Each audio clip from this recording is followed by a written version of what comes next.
അവനെ ചേട്ടാ അപ്പം ഇന്ന് മുതൽ സമുദ്രത്തിലൂടെ യാത്ര തുടങ്ങുവാണ്. അതെ, ഇന്നോട്ട് സമുദ്രത്തിലേക്കുള്ള യാത്ര തുടങ്ങുകയാണ്. 85 ദിവസം ആണ് ഇപ്പം ചാർട്ട് ചെയ്തിരിക്കുന്നത്. ഈ നൈറ്റ് ഷൂട്ടൊക്കെ ഒരുപാട് ഉള്ളതുകൊണ്ട് തന്നെ ഉറപ്പായിട്ടും ഒരു 90-95 ദിവസത്തേക്ക് പോകുന്നുള്ളൊരു ഉറപ്പാണ്. പക്ഷെ അത് വലിയ സ്കെയിലെടുത്ത് അങ്ങനെ വെച്ചാൽ മാത്രമാണ് അതൊരു വിഷ്വൽ ട്രീറ്റ് ആവുന്നത്. അതുകൊണ്ടാണ് വലിയ ബഡ്ജറ്റിൽ ഒരുക്കുന്നത്. ഏകദേശം 1.5 വർഷത്തോളം, ഞങ്ങൾ മാളിപ്പുറം കഴിഞ്ഞിട്ട് ഇപ്പോൾ അത് 2 വർഷം ആവുന്നു ഈ ഡിസംബറിൽ. അപ്പോൾ ഈ ഏകദേശം 2 വർഷത്തോളമുള്ള പ്രിപ്പറേഷനാണ് സമുദ്രോളം എന്നുള്ള സിനിമ. അപ്പോൾ അതിനുവേണ്ടി വിഷ്ണു എടുത്തൊരു എഫേർട്ട് എന്ന് പറയുന്നത് 2 കൊല്ലം വെയിറ്റ് ചെയ്തിരിക്കുകയാണ് അടുത്ത സിനിമയ്ക്ക് വേണ്ടി. അതിനുവേണ്ടിയുള്ള തയ്യാറെടുപ്പായിരുന്നു. ഇന്നൊരു വലിയ സ്കെയിലിൽ ചെയ്യുന്നു. തിങ്ക് സ്റ്റുഡിയോസ് പോലത്തെ ഒരു വലിയ കമ്പനി മലയാളത്തിലേക്ക് എത്തുകയാണ്. അവരിതിനു മുന്നേ ചെയ്തേക്കുന്നതൊക്കെ വലിയ സിനിമകളാണ്, അത് മറ്റ് ഭാഷയിലുള്ള സിനിമകളാണ്. ആദ്യമായി ഒരു മലയാളത്തിലേക്ക് എത്തുന്നത് സമുദ്രോളയിലൂടെയാണ്. അപ്പോൾ അങ്ങനെ ഒരു സ്റ്റുഡിയോസോട് വന്നപ്പോൾ ഞങ്ങൾക്ക് ധൈര്യമായി എന്തും പ്ലാൻ ചെയ്യാനൊരു ധൈര്യം കിട്ടി. അപ്പോൾ അങ്ങനെയാണ് ഇപ്പോൾ മുരളിച്ചേട്ടനും തിങ്ക് സ്റ്റുഡിയോസും വന്ന് സമുദ്രോളം ഒരു വലിയ ബഡ്ജറ്റിലേക്ക് പോയത്. അപ്പോൾ ഇന്നിവിടെ തുടങ്ങുന്നു. ഏകദേശം 50 ദിവസമാണ് പാലക്കാട് ഷൂട്ട്. അതിനുശേഷം ബാക്കി കോതമംഗലം കാടും ഫൈറ്റും സീക്വൻസൊക്കെ അവിടെ ചെയ്യുന്നത്. ചിലപ്പോൾ ഒരു 3-4 ദിവസം ട്രിവാൻഡ്രത്ത് ഷൂട്ട് കാണും, ഒറിജിനൽ സമുദ്രോളി ഷൂട്ട് കാണും. ഇതാണ് ഇപ്പോഴത്തെ ഒരു അപ്ഡേറ്റ്സ് പറയാനുള്ളത്. പിന്നെ ആർട്ടിസ്റ്റുകളുടെ കാര്യം ഞാൻ നിങ്ങളോട് പറഞ്ഞതാണ്. ഇത്രയും ആർട്ടിസ്റ്റുകൾ ഒന്നിക്കുന്ന ഒരു സിനിമയാണ്. തീർച്ചയായിട്ടും എന്നെ സംബന്ധിച്ച് ആർട്ടിസ്റ്റുകൾ അർജുൻ അശോകന്, ഗോകുൽ സുരേഷ് ഗോപി, സിദ്ധാർത്ഥ് ഭരതൻ, ബാലു വർഗീസ്, ശ്രാവൺ മുകേഷ്, അതേപോലെ നമ്മുടെ മാളവിക മനോജാണ് ഹീറോയിൻ ചെയ്യുന്ന ഒരു ക്യാരക്ടർ. അതേപോലെ ജൂഹി, പവി കേട്ടേക്കിലെ ഹീറോയിൻ ജൂഹി ഒരു ഹീറോയിൻ ചെയ്യുന്നുണ്ട്. ഗോപിക ഒരു ഹീറോയിൻ ക്യാരക്ടർ ചെയ്യുന്നുണ്ട്. ശിവത ചെയ്യുന്നുണ്ട്. പിന്നെ സിജാറോസ് ഒരു ഹീറോയിൻ ക്യാരക്ടർ ചെയ്യുന്നുണ്ട്. ഇതല്ലാതെ ഒരു 3 ഹീറോയിൻസ് ഗസ്റ്റ് അപ്പിയറൻസ് ഉണ്ട് സിനിമയിൽ. അതിൻ്റെ ഫൈനൽ ലിസ്റ്റ് ആവുന്നേ ഉള്ളൂ. ഇത് ഞാൻ പറഞ്ഞത് കൂടാതെ കുറേ ആർട്ടിസ്റ്റുകൾ ക്യാമിയോ റോൾസ് ചെയ്യുന്നൊരു സിനിമയും കൂടെയാണ് സുമതിയുള്ളത്. തീർച്ചയായിട്ടും ഹൊറർ കോമഡി ജോണറിലാണെങ്കിലും ആവശ്യത്തിൽ കൂടുതൽ പേടിക്കാനും ആവശ്യം കൂടുതൽ ചിരിക്കാനുമുള്ള സീക്വൻസ് ഞങ്ങളിപ്പോൾ ഒരുക്കിയിട്ടുണ്ട്. അപ്പോൾ അത് നല്ല രീതിയിൽ വർക്കൗട്ടായി വന്നാൽ തീർച്ചയായിട്ടും ഒരു 2.5 മണിക്കൂർ തിയേറ്ററിൽ ഒരു എൻ്റർടൈൻമെൻ്റ് ആയിരിക്കും സമുദ്രമുള്ളത്. ഇതിന് മുന്നേ ഞങ്ങൾ ഈ സിനിമയിൽ നിന്നും കംപ്ലീറ്റ്ലി മറ്റൊരു ട്രാക്കിലാണ് ഈ സിനിമ ചെയ്യുന്നത്. ഇപ്പോൾ എൻ്റെ സ്ഥിരം സിനിമകൾ അറിയാലോ, ഒരു ത്രില്ലർ സ്വഭാവം കാണും. ഇതിൽ ത്രില്ലർ ഉണ്ടെങ്കിലും അതിനെ ഹ്യൂമർ ട്രാക്കിലൂടെയാണ് പറഞ്ഞിരിക്കുന്നത്. ഈ സിദ്ധാർത്ഥ് ഭരതൻ്റെയൊക്കെ ക്യാരക്ടർ നമ്മൾ ഇതുവരെ കാണാത്ത ഒരു ക്യാരക്ടറായിട്ടൊക്കെ പുള്ളി പ്രസൻറ്റ് ചെയ്യുന്നത്. അപ്പോൾ അതൊക്കെ തീർച്ചയായിട്ടും തിയേറ്ററിൽ ഒരു വിഷ്വൽ ട്രീറ്റ് ആയിരിക്കും. പിന്നെ തിങ്ക് സ്റ്റുഡിയോസ് വന്നുകൊണ്ട് തന്നെ ഇതൊരു പാൻ ഇന്ത്യൻ ലെവലിലാണ് ഞങ്ങൾ ഒരുക്കുന്നത്. അതുകൊണ്ട് തന്നെ മറ്റു ഭാഷകളിൽ നിന്നുള്ള ആർട്ടിസ്റ്റുകളെ ഞങ്ങൾ ഇൻവോൾവ് ചെയ്യുന്നുണ്ട്. തീർച്ചയായിട്ടും മെയിലാണ് ഞങ്ങളിത് റിലീസ് പ്ലാൻ ചെയ്യുന്നത്. അതുകൊണ്ടാണ് ഇനിയുള്ള ദിവസങ്ങൾ അത്രയും ക്രൂഷ്യലാവുന്നത്. അപ്പോൾ മെയിൽ തീർച്ചയായിട്ടും തിയേറ്ററിൽ ഒരു വിഷ്വൽ ട്രീറ്റ് ആയിട്ട് സമുദ്രമുള്ളത് കാണും. ഇപ്പോഴത്തെ ഇട്ട ബഡ്ജറ്റിൽ നിന്ന് മേളിൽ പോകുന്നത് ഒരു ഉറപ്പുള്ളതുകൊണ്ട് തന്നെ സൈഡിൽ നിന്ന് ചോദിക്കണ്ട. തിങ്ക് സ്റ്റുഡിയോസൊക്കെ ഞങ്ങൾ നോക്കി തുടങ്ങി. എന്തായാലും ഒരു ഇൻ ബിറ്റ്വീൻ ഒരു 15-20 ബഡ്ജറ്റ് വരുന്നൊരു സിനിമയാണ് സമുദ്രമുള്ളത്. അതിൻ്റെ ടെൻഷനുണ്ട്. പക്ഷേ ആ ടെൻഷൻ ഞങ്ങൾക്ക് നന്നായിട്ട് അറിയാം. അത് പ്രേക്ഷകർ ഞങ്ങൾ സ്വീകരിക്കുമെന്നും അത് തിയേറ്ററിൽ ഒരു വലിയ ഹിറ്റായി ഞങ്ങൾക്ക് കിട്ടുമെന്നുള്ള നല്ല ഉറപ്പിലാണ് ഞങ്ങളത് ചെയ്യുന്നത്. അത്രയും വലിയ റിസ്ക് എടുത്ത് അത്രയും ബഡ്ജറ്റിൽ ഈ പടം ചെയ്യുന്നത്. അപ്പോൾ അത് ദൈവം കൂടെ നിന്നാൽ, നിങ്ങൾ മീഡിയാസൊക്കെ സപ്പോർട്ട് ചെയ്താൽ തീർച്ചയായിട്ടും തിയേറ്ററിൽ ആൾ വരും. അന്യഭാഷയിൽ നിന്ന് ക്യാമിയോ റോളുകൾ ഉണ്ടാവുന്ന ഒരു ഭാഷയിൽ നിന്ന് ക്യാമിയോ റോൾസ് പ്രതീക്ഷിക്കാം. സംസാരം നടക്കുന്നേ ഉള്ളൂ, പക്ഷേ എത്തും തീർച്ചയായിട്ടും. നമ്മൾ തിങ്ക് സ്റ്റുഡിയോസൊക്കെ വന്നുകൊണ്ട് തന്നെ നമുക്ക് സംസാരിച്ച് കൊണ്ടുവരാൻ പറ്റും. അതിൻ്റെ ഒരു ശ്രമം നടക്കുന്നുണ്ട്. തീർച്ചയായിട്ടും പറഞ്ഞില്ലേ, ഒരു പാൻ ഇന്ത്യൻ സിനിമയായിട്ട് ആലോചിക്കുന്നതുകൊണ്ട് തന്നെ അതിലേക്ക് ക്യാമിയോ റോൾസ് ക്ലൈമാക്സിലെത്തും. തീർച്ചയായിട്ടും കാണും. പിന്നെ ഞാനോ വെറുതെ കേട്ടോ, ഇവിടെ ലൊക്കേഷൻ പണിയൊന്നുമില്ല, ചെറിയ സാധനം. പിന്നെ നമ്മുടെ ദേവനന്ദയും ശ്രീപദും വീണ്ടും ഒന്നിക്കുന്ന സിനിമയും കൂടെയാണ്. അവരെയും ഇതിൽ ഹ്യൂമറിലാണ് അവരുടെ ക്യാരക്ടേഴ്സ് പോകുന്നത്. ഇതിൽ കരച്ചിലും കാര്യങ്ങളും ഒന്നുമില്ല. അവരുടെ ക്യാരക്ടേഴ്സിന് ഫുൾ ഓൺ ചിരി തന്നെയാണ് സിനിമ. അതേപോലെ തന്നെ നമ്മുടെ ഉണ്ണിച്ചേട്ടൻ്റെ മാർക്കോ ഇറങ്ങാൻ പോവുകയാണ്.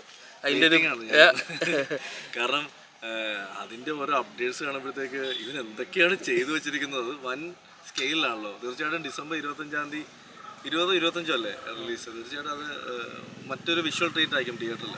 തീർച്ചയായിട്ടും ഉണ്ണിമോഹൻ്റെ കരിയറിലെ എനിക്ക് അടുത്തൊരു ബെഞ്ച് മാർക്കായിരിക്കും മാർക്കോ, ഉറപ്പുള്ള കാരണം. ഞാൻ അതിൻ്റെ കുറച്ച് സീക്വൻസുകൾ ഞാൻ കണ്ടതൊക്കെ ഹെവി സീക്വൻസുകളാണ്.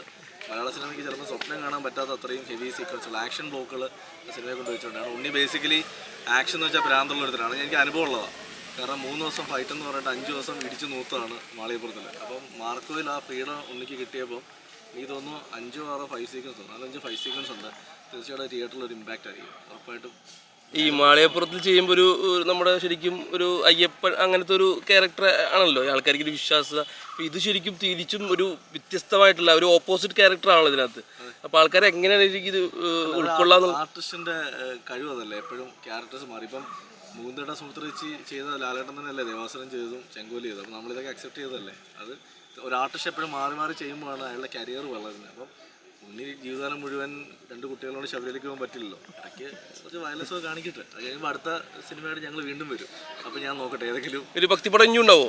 ഭക്തിപടം എന്നല്ല, ഇപ്പോൾ മാളികപ്പുറം ഭക്തിപടം എന്നൊരു ലേബലിൽ മാത്രം വെക്കണ്ട. മാളികപ്പുറം അതൊരു എൻ്റർടൈൻമെൻറ്റ് തന്നെ ആയിരുന്നു. തീർച്ചയായിട്ടും അടുത്തൊരു പരിപാടി ഞങ്ങൾ പ്ലാൻ ചെയ്യുന്നുണ്ട്. അത് ഒരു ഡിവൈൻ ബാക്ക്ഗ്രൗണ്ടുള്ള സിനിമ തന്നെ ആയിരിക്കും. മാർക്കോടെ മേക്കിംഗ് ഇതൊക്കെ കണ്ട് കഴിയുമ്പോൾ പ്രേക്ഷകർ 100 കോടി ക്ലബിക്കാറുള്ള ഒരു പടം അല്ല, അത് ഈ കോടികളുടെ കണക്കിനേക്കാൾ ഉപരി അത് പ്രേക്ഷകർ സ്വീകരിക്കുകയാണെങ്കിൽ അതൊരു ഇപ്പം നമ്മൾ കില്ലെന്നൊരു സിനിമ നമ്മൾ മലയാളികളടക്കം തിയേറ്ററിൽ പോയി കണ്ടതാണ്. അതിൻ്റെ കാരണം അതിൻ്റെ മേക്കിംഗ് സൈഡ് അത്രയും ഗംഭീരമായിരുന്നു. അതേപോലെയാണ് മാർക്കോയും. അത് ഇവിടുത്തെ യൂത്ത് ഏറ്റെടുത്താൽ വൻ ഹിറ്റായിരിക്കും, എന്നൊന്നും പറയാനില്ല.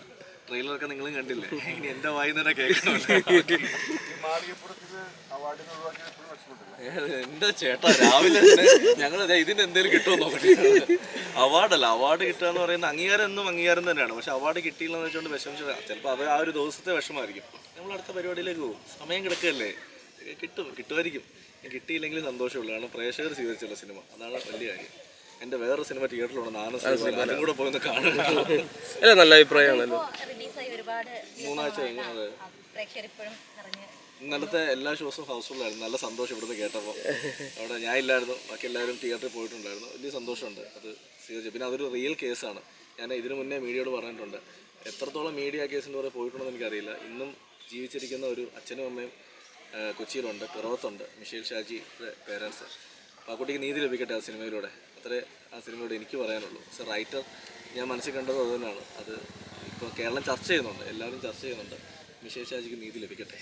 ഓക്കെ, ഇത് കഴിഞ്ഞാൽ ഡയറക്ഷൻ പരിപാടിയാണ് ഒരെണ്ണം തുടങ്ങാനുള്ളത്. അതെല്ലാം തമിഴിലൊരു വലിയ പടം ചെയ്യുന്നുണ്ട്. അത്ഭുതദ്വീപ് 2 ഈ വർഷമല്ല 2025-26 പിന്നെ പത്മകുമാർ സാറിനൊപ്പം വീണ്ടും ഒരു സിനിമ ചെയ്യാനുള്ള ചർച്ച നടക്കുന്നു. അത് ചിലപ്പം ദൈവം അനുവദിച്ചാൽ നമ്മളൊക്കെ കണ്ടിട്ടുള്ള ഒരു ഹിറ്റ് സിനിമയുടെ സെക്കൻഡ് ഭാഗമായിരിക്കും. ഏത് പടമെന്ന് ഞാൻ പറയുന്നില്ല, അങ്ങനെ ഒരു പ്ലാനാണ് അതിൽ നടക്കുന്നത്. Okay, thank you. നിങ്ങളുടെ ഈ സപ്പോർട്ട് തുടരെ പടത്തിന് തരണം. എല്ലാവരും അനുഗ്രഹിക്കണം.